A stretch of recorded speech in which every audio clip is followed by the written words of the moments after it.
Hello అందరికీ. నేను tiffin కాకుండా వేరే ఏమైనా చేసుకుందామా అని చెప్పి రాగి జావా చేసుకుంటున్నాను.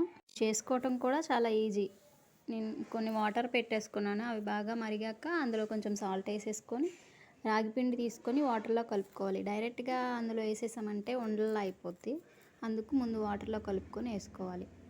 అలా వేసుకున్నాక వాటర్ బాగా మరిగాక కలుపుతూ వేసుకోవాలి. దాన్ని మాటికి కలుపుతూ ఉండాలి, లేదంటే అడుగు పట్టేస్తుంది. అరిగేటప్పుడు పైన బబుల్స్లో వస్తాయి, అలా వస్తే అయిపోయినట్టు దించేసుకోవటమే.